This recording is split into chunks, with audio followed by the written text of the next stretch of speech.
3. Assalamualaikum warahmatullahi wabarakatuh. Kami dari kelompok 3 akan membahas materi secara singkat tentang wawasan Nusantara. Perkenalkan, saya Ananda Adis Maharani, nomor urut 07. Saya Nabila Sika, nomor urut 29. Dan saya Nerfadila, nomor urut 32. Perkenalkan, nama saya Lika Kasani, nomor urut 06. Saya Video Dwi Mutyakasih, nomor urut 23. Dan saya Andi Nurul Sakina, nomor urut 15. Saya Salva Nureski, nomor urut 35. Saya Adela Zahra, nomor urut 03. Saya Anjali Rikalia Poke, nomor urut 11. Saya Nurik Malda, nomor urut 31.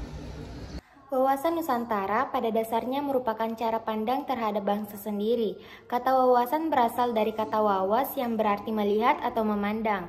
Menurut Profesor Wan Usman, wawasan Nusantara adalah cara pandang bangsa Indonesia mengenai diri dan tanah airnya sebagai negara kepulauan dengan semua aspek kehidupan yang beragam.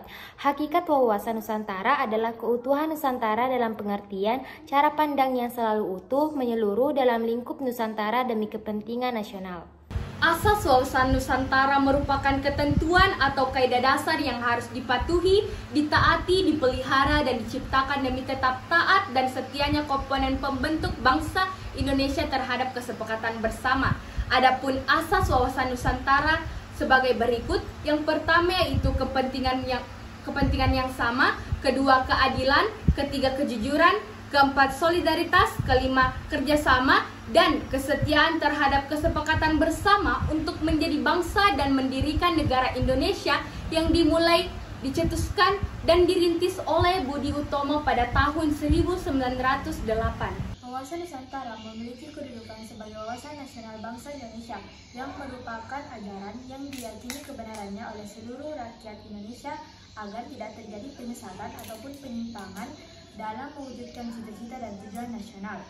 Adapun fungsi dari wawasan Nusantara ialah berfungsi sebagai pedoman, motivasi, dan dorongan dalam menentukan segala kebijaksanaan bagi penyelenggara negara di tingkat pusat.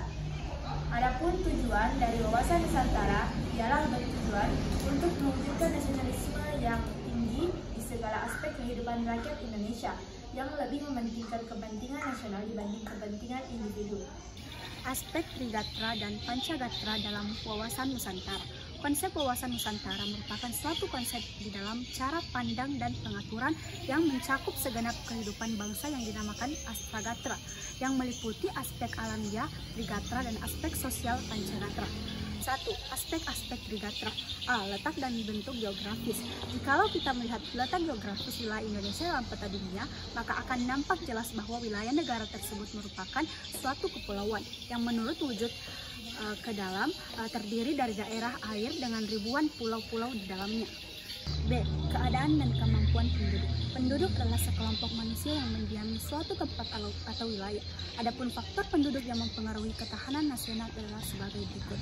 Yang pertama, faktor yang mempengaruhi jumlah penduduk. Yang kedua, faktor yang mempengaruhi komposisi penduduk. Yang terakhir yaitu faktor yang mempengaruhi distribusi penduduk. C. Kekayaan sumber-sumber alam. Sebenarnya terdapat di atmosfer, di permukaan bumi, di laut, di perairan, dan di dalam bumi. Sumber-sumber alam sesungguhnya mempunyai arti yang sangat luas, di mana Indonesia terkenal sebagai negara yang mempunyai sumber-sumber alam yang berlimpah ruah. Nomor 2, aspek-aspek Pancagatra. Ada 5, yaitu ideologi, politik, ekonomi, sosial budaya, dan pertanahan dan keamanan. Dalam strategi pembinaan ideologi, berikut adalah beberapa prinsip yang harus diperhatikan. Yang pertama, ideologi harus diaktualisasikan dalam bidang kenegaraan oleh WNI. Yang kedua, ideologi sebagai perekat pemersatu harus ditanamkan pada seluruh WNI. Yang ketiga, ideologi harus dijadikan panglima, bukan sebaliknya. Yang keempat, aktualisasi ideologi dikembangkan ke arah keterbukaan dan kedinamisan.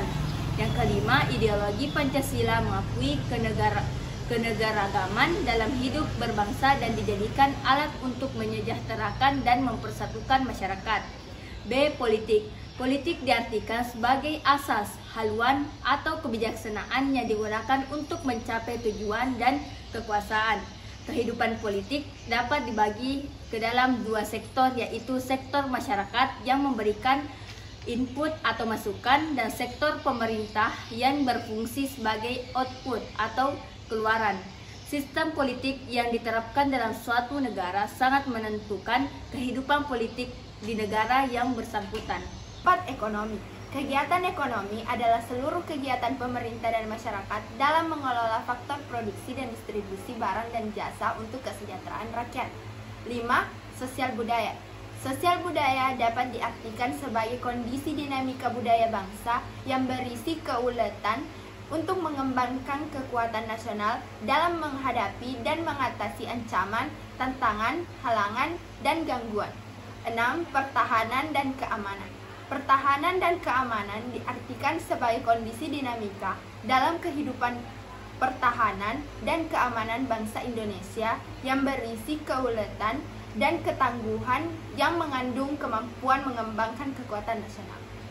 Antara Gatra. Antara Trigatra dan Pancagatra, antara Gatra itu sendiri terdapat hubungan timbal balik yang erat yang dinamakan kolerasi. Kolerasi yang artinya adalah sebagai berikut. A. Ketahanan nasional pada hakikatnya bergantung kepada kemampuan bangsa dan negara di dalam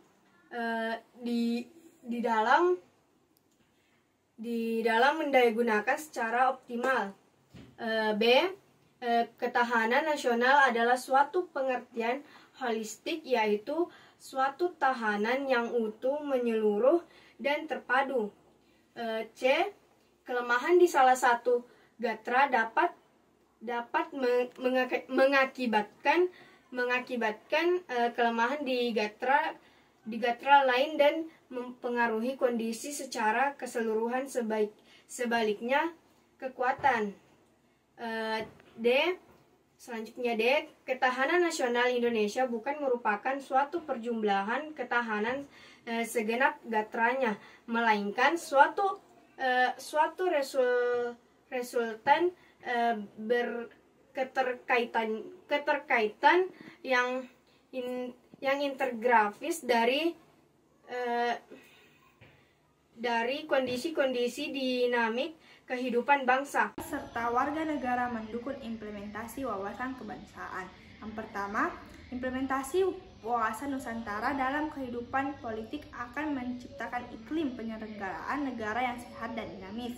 Yang kedua, implementasi wawasan Nusantara dalam kehidupan ekonomi akan menciptakan tatanan ekonomi yang benar-benar menjamin pemenuhan dan peningkatan kesejahteraan serta kemakmuran rakyat secara merata dan adil. 3. Implementasi wawasan Nusantara dalam kehidupan sosial budaya akan menciptakan sikap batiniah dan lahiriah yang mengakui, menerima, dan menghormati segala bentuk perbedaan atau kebinekaan sebagai kenyataan hidup serta karunia Sang Pencipta. Implementasi ini juga akan menciptakan kehidupan masyarakat dan bangsa yang rukun dan bersatu tanpa membeda-bedakan suku, asal-usul daerah, agama, atau kepercayaan serta golongan berdasarkan status sosialnya. 4. Implementasi wawasan Nusantara dalam kehidupan pertahanan dan keamanan akan mengembangkan kesadaran cinta tanah air dan bangsa yang lebih lanjut, akan membentuk sikap bela negara pada setiap warga negara Indonesia.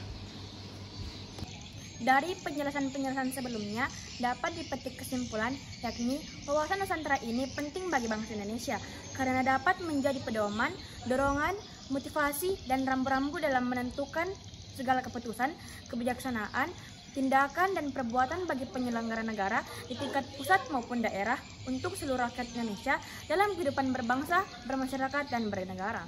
Selain dapat berguna sebagai pedoman dalam berbangsa dan bernegara, wawasan Nusantara juga penting karena memiliki peran dalam kehidupan nasional. Wawasan Nusantara penting untuk dipahami agar masyarakat dapat mengetahui jati diri bangsa Indonesia. Sekian video singkat tentang wawasan Nusantara.